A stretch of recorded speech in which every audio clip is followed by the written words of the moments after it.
Hi guys, it's Danielle with Northlawn Flower Farms. In today's video, I want to share with you my favorite shrubs for a cut flower garden. So first up on my list is the big, the beautiful, the hydrangea. There are a lot of beautiful hydrangeas on the market that are perfect for the garden, but there's two that I especially love for cutting. It's the Nico Blue Microphylla, which is a big leaf hydrangea, and also a paniculata variety called Limelight.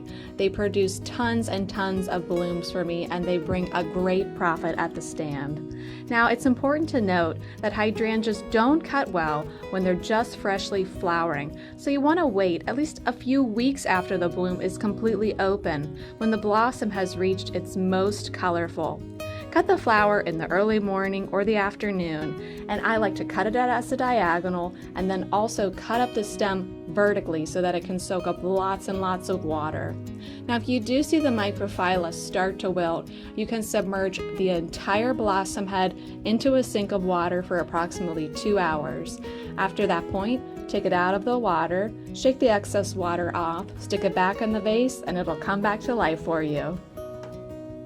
Next up is the Ninebark, and I love all Ninebarks because they come in such a wide variety of beautiful colors. The kind I grow here on our farm is Tiny Wine Ninebark and also Ginger Wine Ninebark, but there's some other great varieties out on the market like Diablo and Summer Wine. Those are both beautiful. Now, early in the spring season, they will flower for you and they're great to use in the vase, but also late in the season when they're just the beautiful purple foliage. They're absolutely stunning in an arrangement, and they last approximately 10 days. What a winner! Next up is Forsythia, and I don't know what I would do without my 5 Forsythia bushes.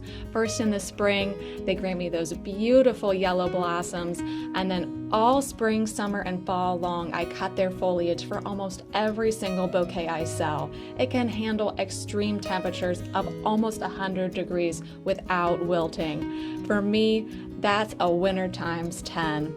Now, you might say to yourself, why plant a simple Forsythia? But once you see how much other foliage wilts at 80 degrees, you'll give it a try too.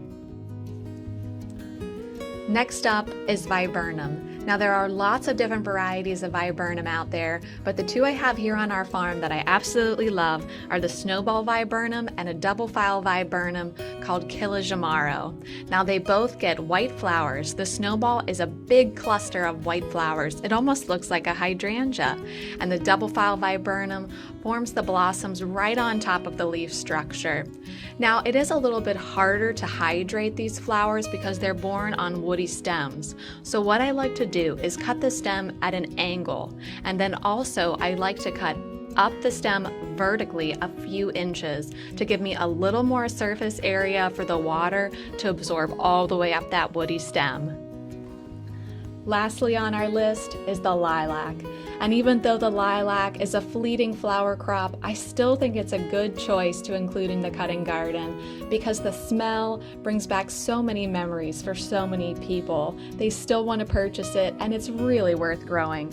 It's important to know that lilacs set next year's flower buds during the summer, so if you need to prune, you need to do that right after they bloom. I also like to cut very long stems when harvesting. This ensures that next season's blooms will have longer and straighter stems.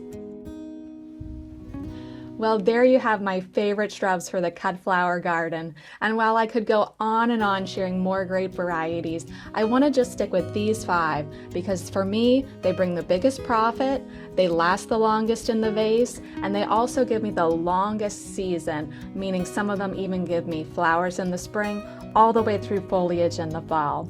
I hope you'll consider adding some of these shrubs into your garden, and hopefully you'll use them for cutting and bringing into the home in the years to come.